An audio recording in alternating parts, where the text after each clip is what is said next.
हेल' लोगोफोर, नेचार publication YouTube चेनेलाव साफ्रोमखौबो बरायग्रोबाय। दा बे समाव नोंथांमोननि सिगाङाव मोनसे गोनांथार बाथ्रा फोसावनो लानाय जादों। दा बे जाहैबाय नोंथांमोना नुनो मोननाय जादों आनलक 4.01 बा 4.0 आनलक 4.0नि गासै माखासे खान्थिफोरनि गेजेरावहाय सेलेक्सन खालामनानै गोनांखौ नोंथांमोननि सिगाङाव दिन्थिनानै होनो नागिरदों। बे जाहैबाय सेन्ट्रेल गभर्नमेन्टनि दा साफ्रोमबो नुनो मोनबाय मिरु सरकारनिफ्राय आनलक 4.0 खौ फोसावनानै होनायनि गेजेरावहाय मा दङ दा बेवहाय नुनो मोनगोन।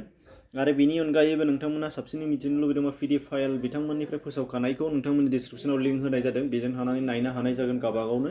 आरो बेयावनि गेजेरावनो गोबांथारखौनि गेजेराव सायख'नानै होनाय जागोन। बेयाव फार्स्टआव नुनो मोननाय जागोन फैगौ 2 सेप्तेम्बरनिफ्राय मेट्र' रेल खारनो हासिगोन होनदों। मेट्र' रेल हथात मेट्र' एबा नोगोरमाफोराव बेयो जासिगोन। आरो बेनिफ्राय रेलाव कभिड-19नि गासैबो खान्थिफोरखौ सोलिनो नांगोन नों लानानै डिस्टेन्सिं मानिनाय, मास्क गाननाय, सेनिटाइजार बाहायनाय, बेफोर गासैबो बेयाव रेलनि सिङाव जायफोरा गाखोगोन बेयो सोलिनांगोन। बेनिफ्राय नाम्बार दं social, sports, academic, cultural, religious बायदि फांसनफोरावहाय 21 सेप्तेम्बरनिफ्राय 100सिम माने 100 सासिम बाहागो लानो हानाय जासिगोन होनदों। बेनि सिगां 50 सायानो थागोन, मानो होनबा सिगांनि जेनाखि आनलक 3 खालामदोंमोन बेयावहाय 50 सानिसिमल' जथुमनो हानायनि खोथा होनाय जादोंमोन, नाथाय बेखौ 21 सेप्तेम्बरनिफ्राय 100 सासिम बांनाय जासिगोन होनदों। नाथाय बेफोर गासैबो सरकारनि फोसावनाय, जोंनि बाहायग्राफोरा नाथाय जों गोबां नुनो मोनो बाहाया बेफोरबायदिखौ, नाथाय बाहायनाया मोजां। बेनिखायनो कमेन्ट्सआव गोबाङानो बुंनो हागौ बेफोर सोलिया। दा बियो सरकारनि गाइडलाइन, बेनि थाखाय जों फोसावनानै होनाय जादों।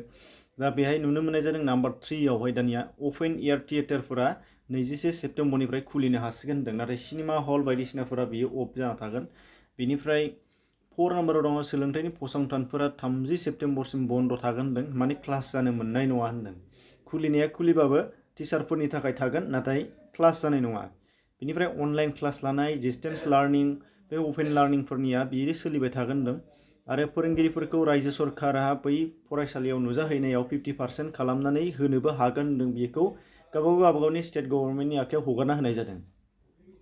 बेनिफ्राय नाम्बार 5आव दङ हाबा जानायनि रंजाथाइ। बे गावबागावनि न'खराव फालिनाय माखासे गोबांथार रंजाथाइ फोरबोफोरखौ 21 सेप्तेम्बरनिफ्राय बेखौबो 100 सासिम बाहागो लाहैनो हानाय केपासिटि खालामना होबाय होनदों। दा सिगाङावहाय 50 सासिमल' बाहागो लानो हानाय होदोंमोन, नाथाय एबाराव 100 सासिम बाहागो लानो हानायनि खालामना होबाय। बेनिफ्राय नाम्बार 6आव थाखो 9निफ्राय 12सिम, क्लास 9निफ्राय 12सिमनि फरायसाफोरा फरायसालियाव थांनो हागोन होनदों, नाथाय गोनांथार बाथ्राफोरखौ फोरोंगिरिफोरजों सावरायहैनो थाखायल' थांनो मोननाय जागोन होनदों। माने क्लास लाहैनाय नङा। 9निफ्राय 12सिमब्लाबो 9, 10, 11, 12 बेफोरो थांनो मोनगोन, नाथाय क्लास लाहैनो मोननाय नङा। खालि टिचार्सफोरजों कानेक्सन खालामनो थाखायल' बाहाय थांनो मोनगोन।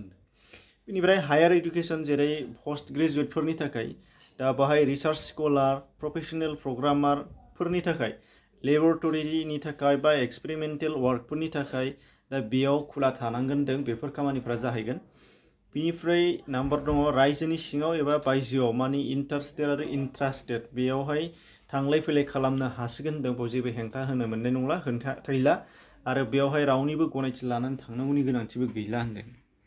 बेनिफ्राय दङ नाम्बार 9आव दङ 10 बोसोर बा 10 बोसोर बैसोनिफ्राय उन्दैसिन आरो 65 बोसोर बैसोनिफ्राय देरसिन सुबुंफोरा गोनांथार हाबाफारि गैयाबा बायजोआव ओंखारियानो मोजां होनदों। मानो होनबा बेरामनि जेनाखि नाख्रेबनाय बेयो बिथांमोन बादिनि देहायाव गोरलैसिनै जायो। दा बेखायनो बिथांमोना साजेसनल' होदों, बेखौ गोनांथार खालामनानै होआखै, नाथाय एडभाइस होदों आरो।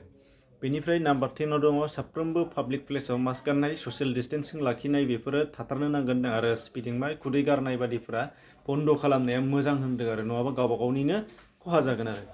दा बेनिफ्राय कन्टेनमेन्ट जनफोराव बेफोर गासैबो आनलक खालामनायफोरा सोलिनाय नङा होनदों। कन्टेनमेन्ट जन हिसाबै जायफोरखौ फोसावगोन, दा बेफोराव बियो खामानि होनाय नङा। दा कन्टेनमेन्ट जन जायोबाथाय टटेलि बन्द' जाखायो, बेखौ जों साफ्रोमबो मिथिखाबायानो। दा बेफोरबादि गोनां मोननैसोल' सोदांनानै होनाय जादों, माखासेया फ्राय एखेयानो दङ। बेनिफ्राय फिसा दंदेरबावो, बेफोरखौ नोंथांमोनहा नायबाबो जागोन आरो गावबागावनो नायनानै लानो हानाय जागोन। बांद्राय गोनांबो नङा, बे फिसाफोरा जेबो नङायानो। दा जेखिजाया गुबै खौरांनि पिडिएफ फाइलनि लिंकखौ डिसक्रिपसनाव होनाय जादों, बेजों थानानै गावबागावबो नायना लानो हानाय जागोन। एसेनोसै, बेखिनिमोन। गोजोन्थों। गुबुनफोरनि थाखाय शेयार खालामना होबानो जाबाय, जाहाथे मिथिनो हानाय जायो। एसेनोसै।